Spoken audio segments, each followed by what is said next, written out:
Welcome, everyone, to the Daily Slab for Monday, December 5th, 2022. I'm Nate, and I'm here with your sports card rundown. If you like this video, please click the like and the subscribe button. Helps us get this video out to more people like yourselves, card collectors. All right, first up today is our IG post of the day, and it is the market report post that shows Aaron Judge here.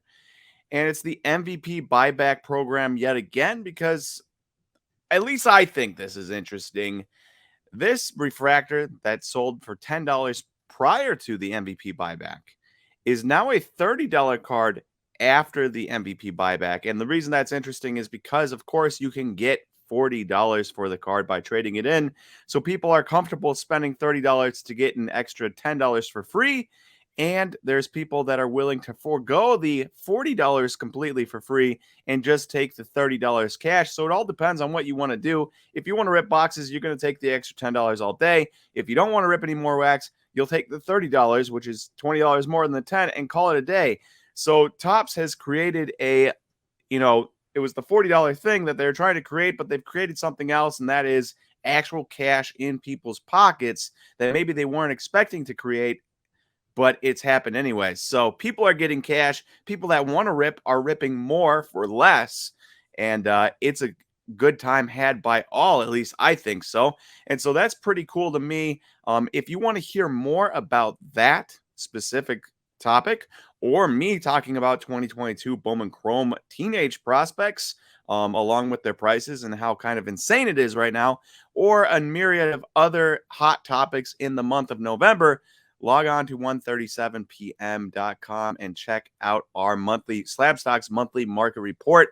It is live now on the 137pm.com website, and you can even find the link down below if you want to click it there. It is a good read. We all help contribute to it. So if you click on it and read it, that would mean a lot to us, and I would appreciate it. All right, who's hot, who's not? And continuing a trend of just talking about who's hot, we haven't really done a who's not in a while, but had to talk about him because Jacob deGrom, one of the biggest pieces in the free agent market this offseason, not the biggest, that of course is Aaron Judge, who we just talked about, but Jacob deGrom, 34 years old, pitching his age 35 season this upcoming season, just signed a 5-year, $185 million deal with the Rangers. It is $30 million in the first year, $40 million, $40 million, $38 million, $37 million the years after that. So it's big boy money there. He got paid. He, of course, hasn't been super healthy in the last couple of years, but, he got paid, and that health, his lack of health the last couple of years is the reason why his 2028 option is one of the more interesting options I've seen tacked onto a contract. So his 2028 option will be his age 40 or 41 season. If 2023 is 35, 36, 37, 38, 39, his age 40 season here, it's interesting. So check this out. His 2028 option has a base rate of $20 million. If he throws 625 innings through the 5 years combined, or has a top 5 finish any of the years in Cy Young, that base rate goes up to $30 million. If he throws 725 innings in those 5 years and has 3 top 5 finishes for Cy Young in 3 of those 5 years, that option goes up to $37 million, which really ups the price of this contract, and pretty good payday for a dude who's in his age 40 season. And if neither of those things happen, but in his final season, he throws 160 innings or more and finishes in the top 5 of his Cy Young award, he gets $37 million. So it's very interesting. It's the Rangers being like, hey, if you're healthy and pitching well, we'll gladly pay you $37 million. If you haven't been healthy and pitched well, we'll take a final year for $20 million and try to recoup some of that value by getting you for cheaper than market value.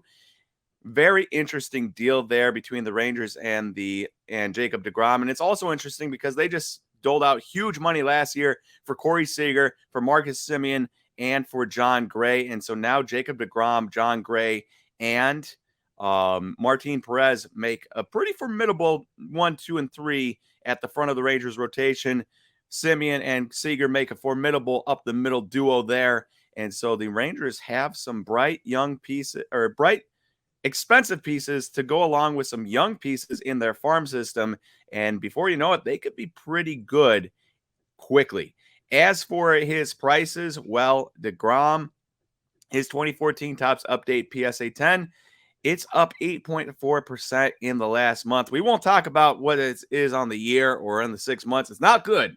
But in the last month, at least, it's up 8.4%. It went from $114 early November on the 6th there up to $124 on the 3rd, which isn't huge money, but it is at least trending in the right direction there for deGrom. So I, for one, am excited to see what he can do in Texas on the Rangers. They've had good success kind of turning around John Gray and Martin Perez.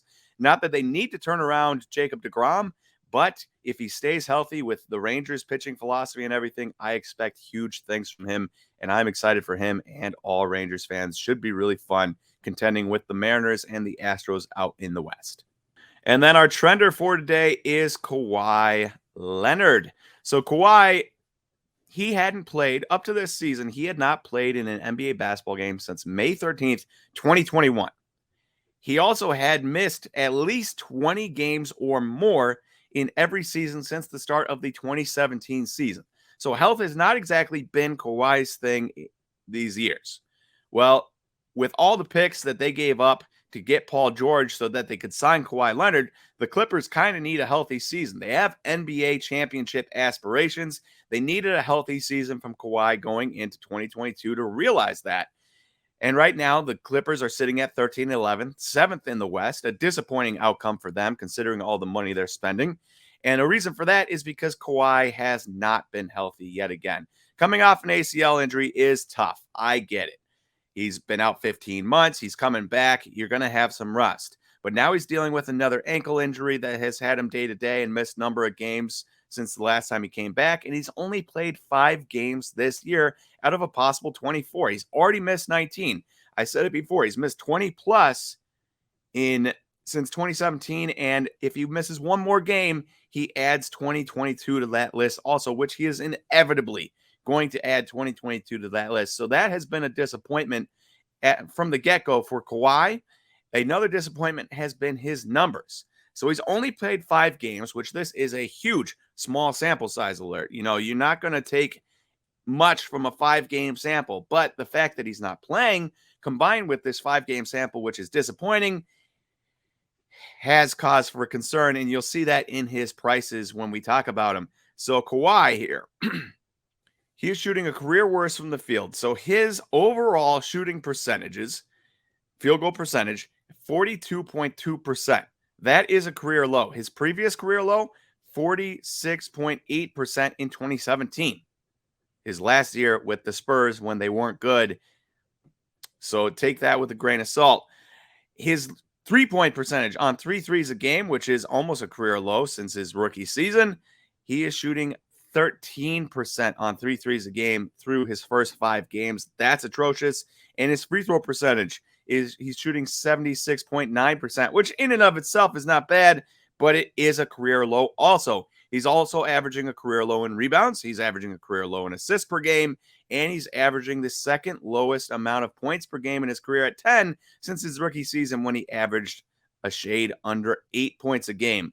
So any way you look at it, Kawhi has digressed pretty drastically in these 5 games compared to his career averages. That's not to say he hasn't been a valuable player. He still has a value, a 0.1 value over replacement player, which is still positive. But by and large, his year has been a major disappointment health-wise. It's been a major disappointment for the numbers we're used to him putting up compared to the numbers he is putting up right now. And you can see that in his prices. His 2012 Prism-based rookie PSA 10, well, that is down 39% in the last 3 months. But a little silver lining here for everyone that might be collecting Kawhi. One, I don't love first-year Prism cards, but it is a first-year Prism card, so you're always going to have that. And 2, if he can get healthy and get going, the Clippers still are in playoff contention with the 7th seed here. And if he's healthy and going, I imagine they will be moving up that list, get out of that play-in spot, and then people will remember, oh yeah, Kawhi is in fact one of the best players in the world as long as he is healthy and getting some building off of what he's been building before. So there is a silver lining there, but by and large, his season has been disappointing. So hopefully he can get healthy one of these days, get on a run, get some consistency, and show the old Kawhi form that we are used to. Lastly, YouTube Live tonight at 6 p.m. Eastern Time, 3 p.m. Pacific. Aaron and I always go on YouTube Live and chat about wherever our fancy takes us. I don't know what it is going to be today yet, but it is always a good time. At least come and talk with us and chat with us about whatever you want in the chat section. It's a great time. So if you want to join us at 6 p.m. Eastern, 3 p.m. Pacific, it'll be right here on the SlabStox YouTube. So come, please check that out. All right. Thank you, everyone, for listening to today's Daily Slab. And I will talk to you tomorrow on Tuesday for the next Daily Slab. See you, everyone.